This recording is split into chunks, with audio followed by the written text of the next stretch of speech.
Okay, let me tell you what I want to talk about. It was hitting me last night and this morning. It's really strong and it's help others deal with emotional traumas, physical traumas, whatever. And is when you get married, you bring all that baggage with you. And sometimes it causes more problems. But let me just start with the basics where I'm coming from. Okay, last night it kind of hit me, and then this morning. Now, I don't know what you think of this guy, Tony, who does motivational and stuff. Everybody has different views of him. But I saw a short segment of advice he gave to a guy about his marriage. Hi, Cindy. About his marriage. And the guy wasn't sure if they were going to have to divorce because she wouldn't let him be in a band or have a band. Okay?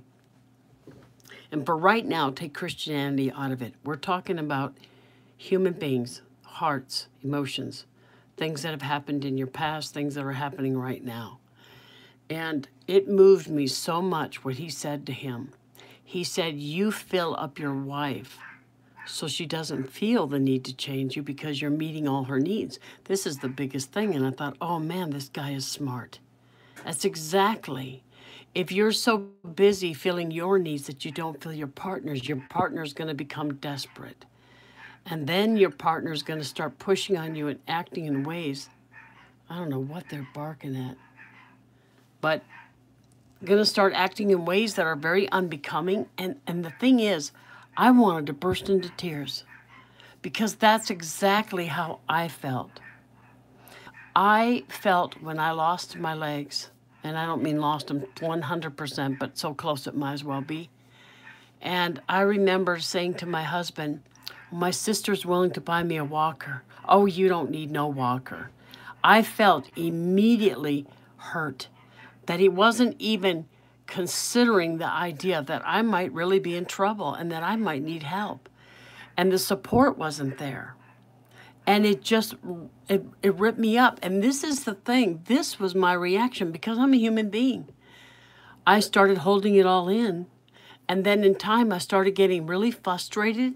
I started getting more irritable. I want to say, this is what the Lord showed me.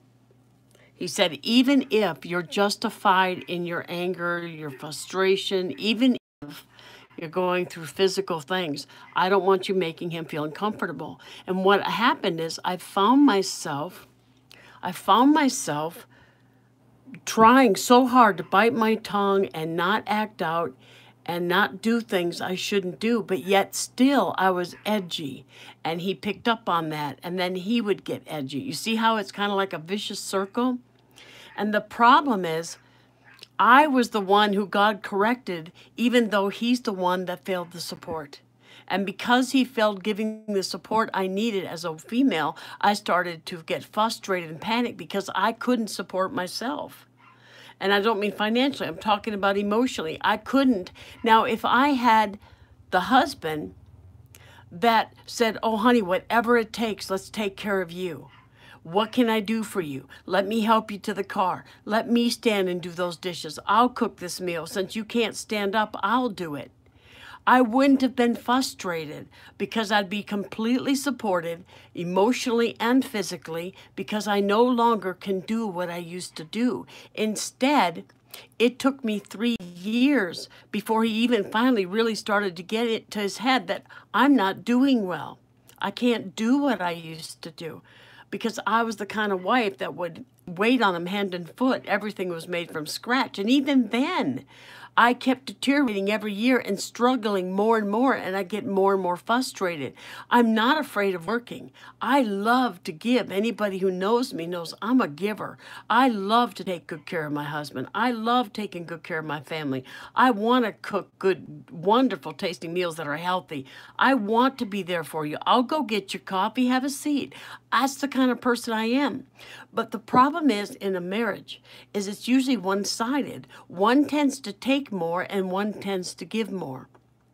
The problem is when the one who's giving the most now needs help and can't get it, the emotions start to take over as a human being because you can't do for yourself like you did, now you start to feel your value has been pushed down. And the value has been shown to me. It's what you give, not who you are.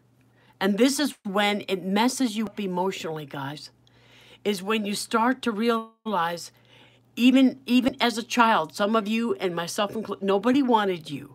You were a waste of space. I wish I would have aborted you. Like I said, my mother told me that. I wish I would have aborted you.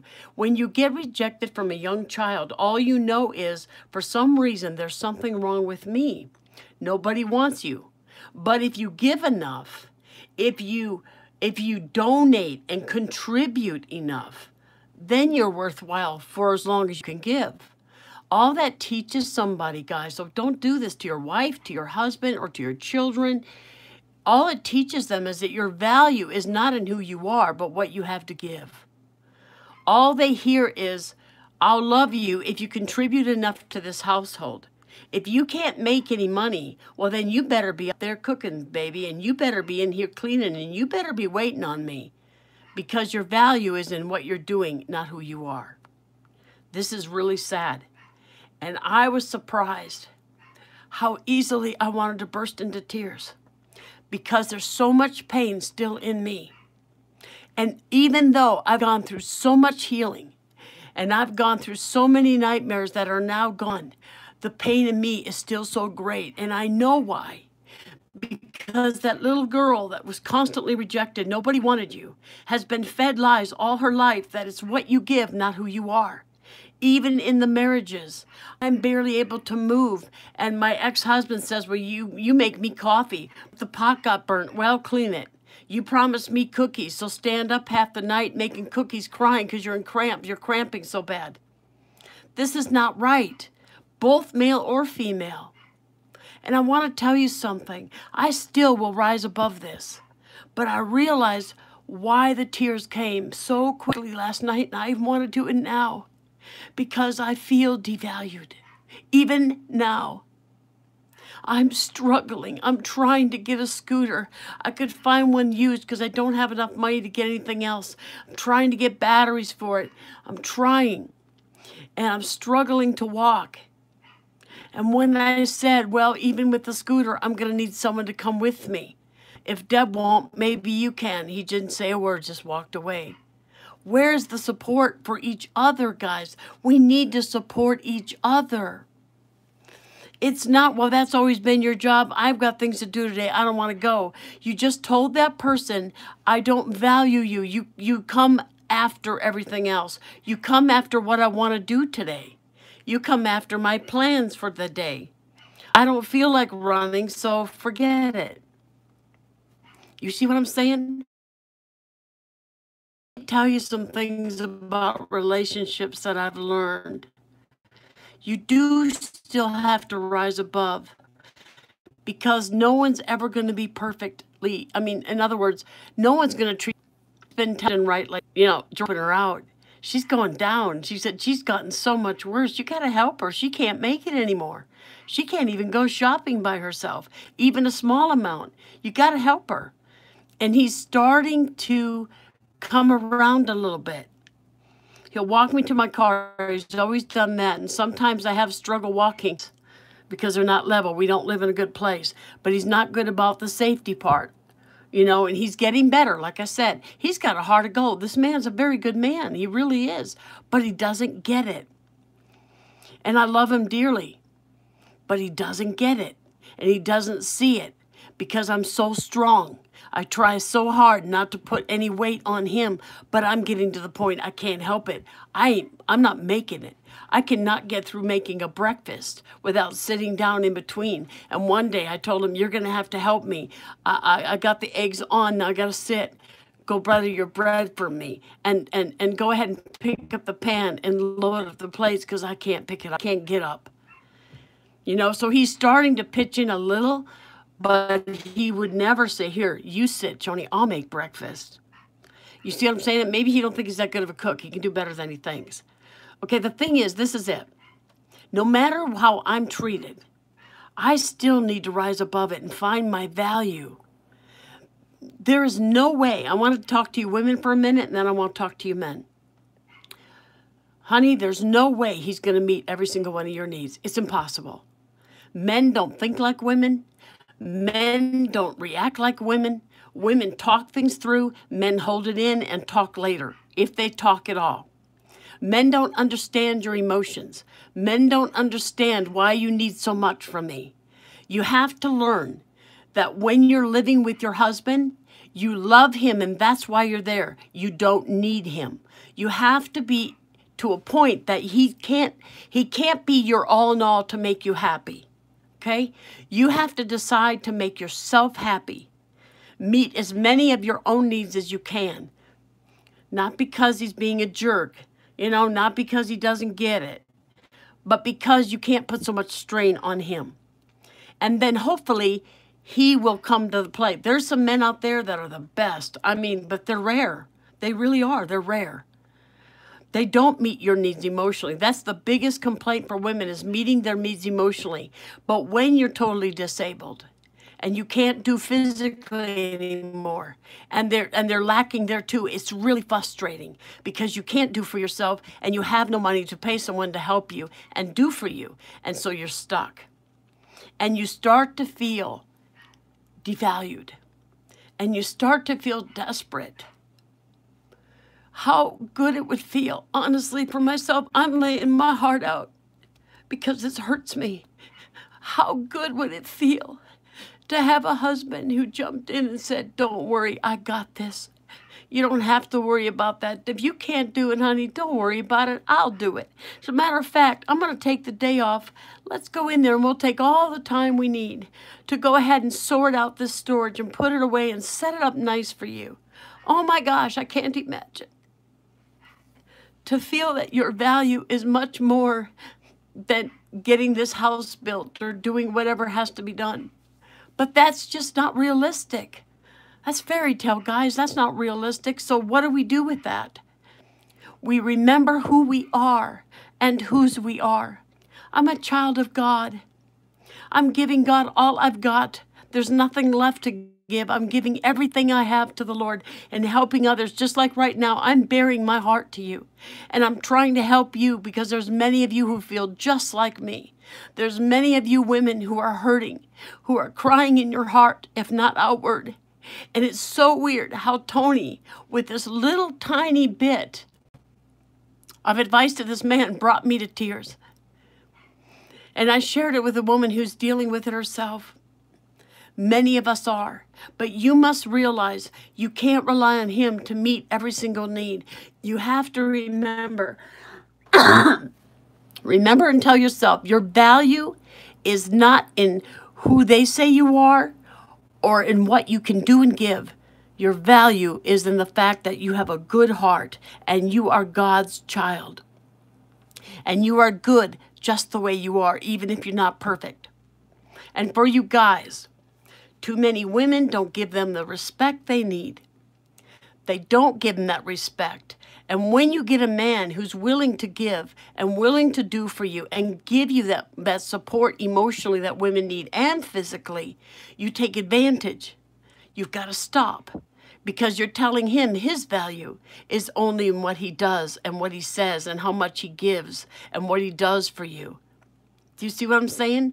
This is what you have to do in a marriage. Don't bring the baggage with you out of your relationships in the past or your childhood. And the way you do this is this way.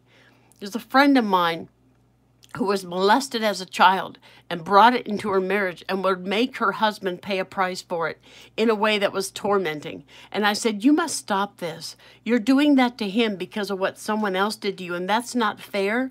You owe it to yourself and you owe it to him to get healed. Go to counseling, do whatever it is you need to do. Mostly reach out to God and work on it and get healed. So women, if there's sexual abuse in your family from way back, if there's emotional abuse, whatever, don't bring it into the marriage because you're beating him up for what somebody else did and you're sabotaging a beautiful thing that could come out of this marriage or relationship, okay?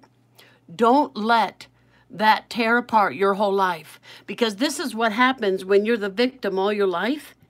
And if you carry that victim mentality, what happens is you never heal. You never rise above it. You're still back there. Have you ever heard of children who have been abused, especially sexually, and they're emotionally stifled in their social walk, society-wise, because they're still back there. They've never grown. They're still that hurt child that's never been healed. Work on that. But guys, too. Some of you men come up from a place where you had an abusive mother and you take it on your wife and you treat her like dirt. Don't. Some of you men can't handle the pressures of life. It's getting to be too much pressure between the job and the family. I get it. But don't come home and tear on your wife or your children and call them names and make them feel devalued and make it all about you. The problem is when you do that, you just hurt your own relationship and you have made your family feel devalued. You've made that woman feel that she doesn't count, that she's just the person to come home and puke on because you've had a bad day. Same with her. Don't puke on your partner. Don't come home and lay it out on them to bear the burden that you had today because life sucks. And I'm going to come home and I'm going to just lash out at you even though you've done nothing wrong. I'm going to get crabby. I'm going to make you do all of this for me. I'm going to manipulate you. Don't do that, guys. They don't deserve it and you don't deserve to do that to yourself. You're just hurting. You're just needing some help to work through some emotions. And men, just because you're strong doesn't mean you don't have emotions. You do, and you need to work through them. Don't hide them because you just hurt yourself and you also hurt your family who love you, who are sticking it out with you even though you've become verbally abusive. And I pray to God not physical, but even that. Some have gotten mildly physically abusive and they're still sticking it out with you. You got to remember that the people God gave you in your life are gifts. And you can't afford to take your life and your sorrows and your baggage and pour it on them to carry it because they're not strong enough, but God is. And you have to choose to heal. You have to choose to forgive. I have. And when right now, my husband's a wonderful guy. He's so sweet. I feel so safe with him. And I remember going through hysterical crying. God, I need to have a husband to grow old with, but I can't bear to be somebody else's punching bag. I can't take anymore. My body can't take anymore. Getting slammed into walls, thrown over couches, raped, whatever. I can't take anymore. I just want to be safe. And even now, with a husband who never abuses, I still have this survival skill that just jumps in very quick. That's part of what I teach you because God taught me. Even as a young child, I had to teach myself how to self-soothe because nobody was there for me. And I was scared or felt so alone. I had to learn how to soothe myself. And so I teach you. You see? So all this heartache that I had is going to be for the good, for God in the end. But we can't allow that heartache or that rejection or anything else to carry on into our relationships now because it will kill us. And it will kill the relationship. And then what good has come out of it? The victim that you were then doesn't need to be the victim now. And the victim you were then doesn't need to beat up on the person that God gave you now. Okay? And for you guys, you don't have to be so strong. That woman wants to be your partner. You can just sit and come home and say, look, today's been hell. I'm worn out physically. I'm worn out emotionally. I just don't even know what to do with myself today. Give each other a hug. Take some deep breaths together. Be a team. Be a team, guys. That woman needs your support, guys, I'm telling you. She needs you to physically and emotionally support her so she feels complete, she feels safe. I still will find times when I'm reading about something in God and I just want to weep and I can't wait to feel safe. Why do I not feel safe? Not physically. I know he'd never hurt me. He doesn't hurt me emotionally. He doesn't hurt me physically. But he doesn't take good care of me. And so I feel unsafe. Why? Because I feel alone. I feel like you're on your own, Joni. It's you out there. You got to make it. Now you can't walk. Now you're trying to walk and you're falling apart. I got stuck in the store the last time. I had to hold on to a shelf. I couldn't move. The pain was so bad, and I didn't know how long it might last before my legs will move again. And Deb's holding on to me. And she goes, well, what can we do? And I said, just hold on. Another couple steps. No, can't do it yet. Hold on. You know, and I'm trying to get a scooter, and I'm trying to get, now he started jumping through with the scooter. Well, maybe we could make a ramp. Maybe we could, because I didn't have the money to do it. I just said, you know what, God, I'm putting this in your hands. You know what to do. But the thing is, I don't feel safe because I'm still not supported. But he doesn't hurt me.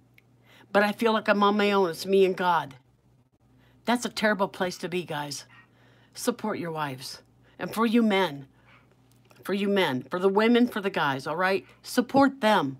When they've worked all day, every single day, and they come home and they're tired and they're achy, don't expect them to come in the door and be jolly and say, well, hey, I need you to do this tonight, I need you to do that tonight, and by the way, so-and-so did this today, and you're going to need, let them have some time to unwind.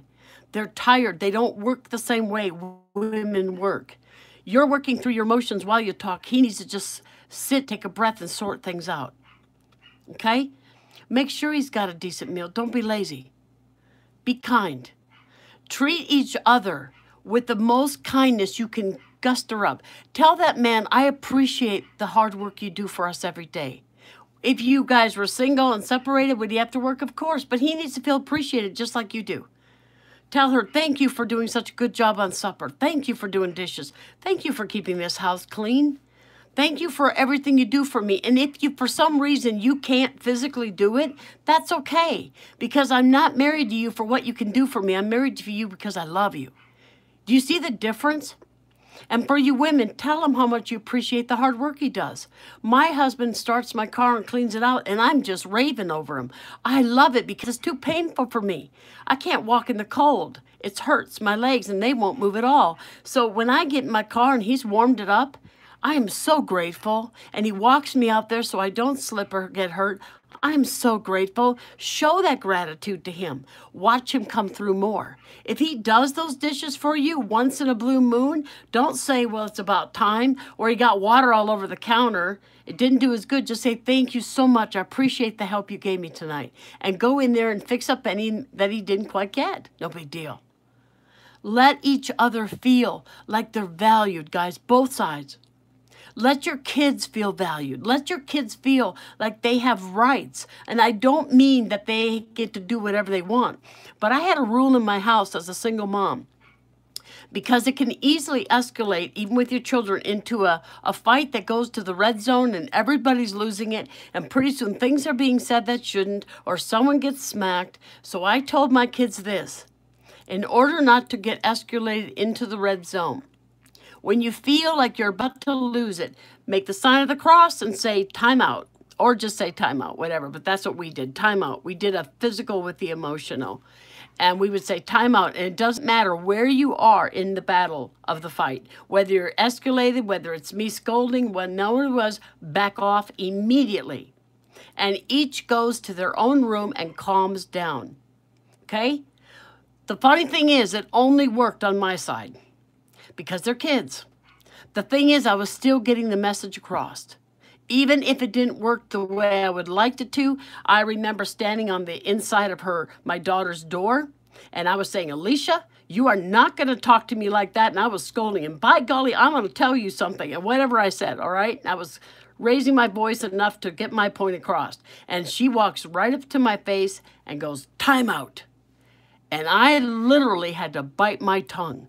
But I needed to keep that promise and that rule, because if I don't, what am I teaching them? I backed out one step and got the door slammed right up in my face. Any closer, it would have hit my face. And I literally had to bite my tongue, walk away, go in my room, shut the door. Ooh, that makes me mad. She's taking advantage. But if I don't keep it, what am I teaching her? She's not valued. What I say doesn't really go. I only want you to do it. It doesn't matter if I do it. No, I stuck it out. And even when I said time out, when she's going into a rage, time out, and I'd go in my room, I'd up the music, and she's pounding on my door as hard as she can, so I'd up the music again, pounding on the door. She wasn't complying, but I didn't do anything about it. I just pushed myself out of the situation, because I'm only human. If you push me too hard and over the edge, I'm going to lose my temper just like anybody else. So crank the music, because the pounding's going to get to me. And what I did was ignore her response. By ignoring what she's doing wrong, she's not getting by with it. She's not getting to me. She's not getting the last word. I'm not putting up with the tantrum. I'm just locking myself out of the situation. You're not able to get in. And after a while, she gave up and things calmed down. It didn't escalate. Okay? It escalated about as far as it could because of her being stubborn. Now, when you have a fight with your spouse, you need to do the same thing. You need to have respect and love for each other. Time out. I need a timeout. Or you have a right to say, whichever side is verbally abusing, well, you never do anything right, and you're such a bad mom, or you're such a bad dad, and you should be doing this, and I want you to do this, and I want you to get more time with me, and you shouldn't be on the phone, and you should be, and you, and all this attacking type. Just say, look, time out. I want you to calm down. I'm going to go calm down right now because the things that you're saying are verbally abusive and it's hurting my feelings. And I can't deal with this right now. When you're ready to talk calmly, then we'll talk. Until then, I need to go. Go be with God and let out all these emotions you're feeling. Because what happens when we don't, the abuse gets worse. And the reason it does is because you have allowed it. On either side, male or female, you have allowed it. You've allowed this person to verbally bash you, come home from work, or whether they've been home all day, and puke up all over you because they're frustrated. And when you do that, you've allowed them to increase the ante and ante it up. And now they're even getting more verbally bashing, and they're raising their voice, and they're doing it for longer periods. You can't allow that. You deserve better than that, and you're not doing them any favors by allowing it. It's not pleasing in God's sight, guys. Male or female, don't abuse each other. Do all you can to make that person feel valued. Give all you can. I still do it. I do as much as I can. And I try really hard when I get frustrated with him to go to the Lord and say, God, I forgive him. I know he would do it if he could. But he's so overwhelmed with his own load that he has put me below on the last of the burner. He's put me at the bottom of the list, and he's starting to try to increase what he can, but he just doesn't have it. And so, God, I'm choosing to forgive, whether it comes from somewhat of a selfish area, he's got a selfish way about him, or whether it's because he's just overwhelmed himself.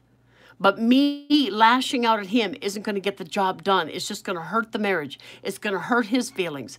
It's not going to make me feel any better, because now when I'm done, I'm going to feel worse because I lost my temper, or I said something that I probably should have done differently, and that would hurt him. You see? So what I said to him was, I said, I have to take almost every dime I'm making right now, any money I'm making, other than the money Dustin gave me to try to get a scooter with.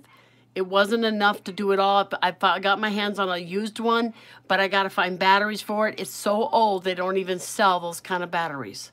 And so I think I found one who will sell one that's compatible. I pray it works. I said, Lord, this is all I have. This is my only chance, or I'm in trouble trying to go shopping. And I have to have a ramp, okay? So I told him what I felt. I said, I just want you to know that because you're not getting in work, I feel cornered. I feel pushed in a corner, and I feel responsible to come up with something to make ends meet. But I said, I know God will make a way. He always does. But I feel separated. I feel like I'm trying to come up with something all by myself. I don't know how to explain everything I said, because I can't say everything because it's more personable. But basically, I just told him, let's try to come up with another idea. And so I'm working with him on a job for voiceovers so he can have more options to work. And let him know, I will do all I can to help, but that I'm only one woman and I am disabled. I can only do so much. I don't get tons of donations. And guys, I don't ask for it because I don't want to be a stumbling block.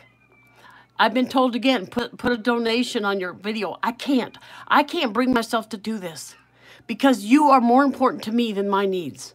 You are more important to me, and those that would walk away and not hear what God has to say because I said, go ahead and donate because I'm disabled, I can't work, whatever. And the ministry costs add up.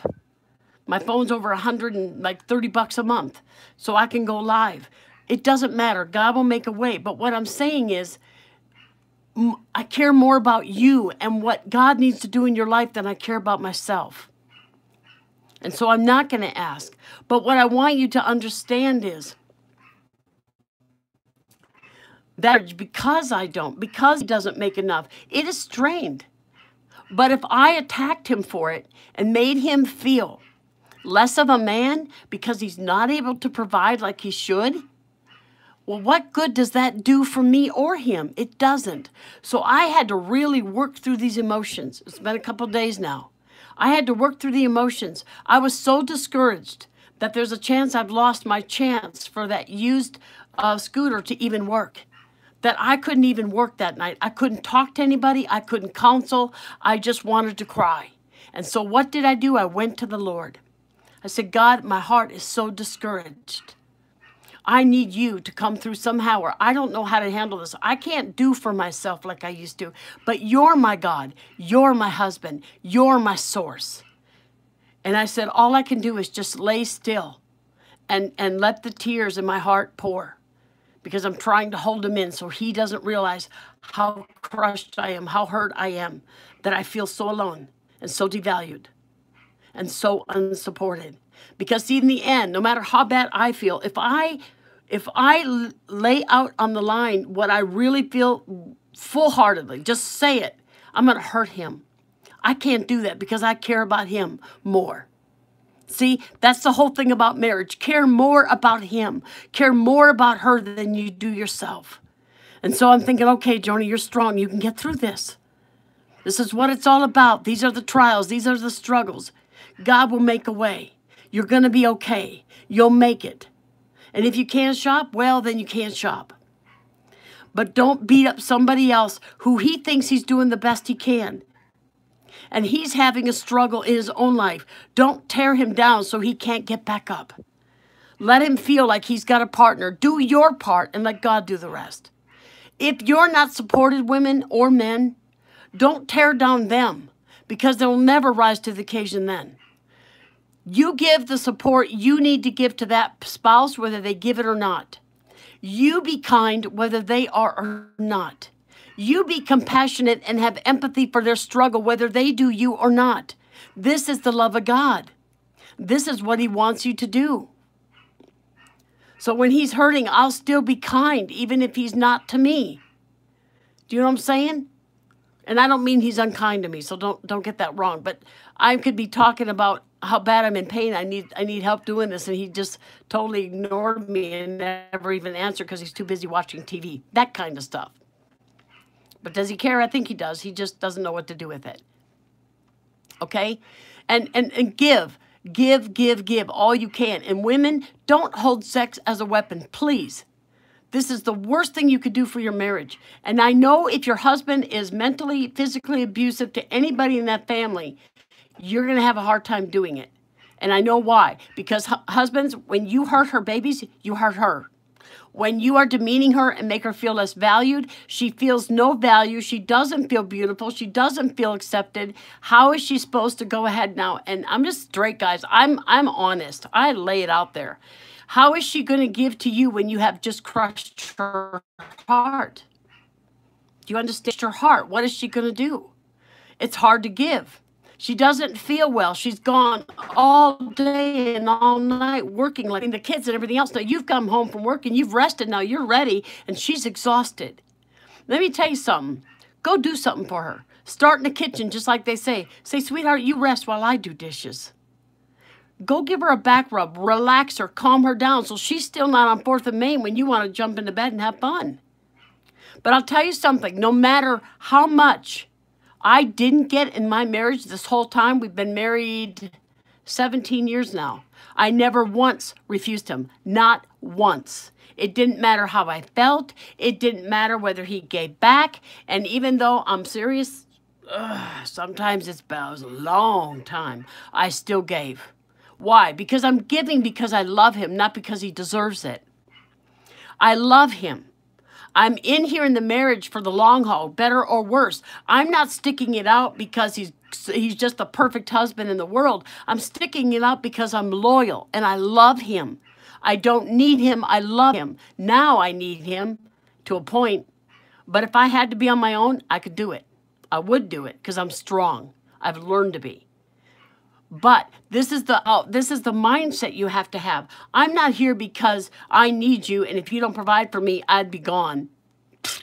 No, I'm here because I love you, and I will give you the 100% and then some, because I love you, and my love for you isn't conditioned to what you're doing for me. Otherwise, we're doing no better than what they're doing to us.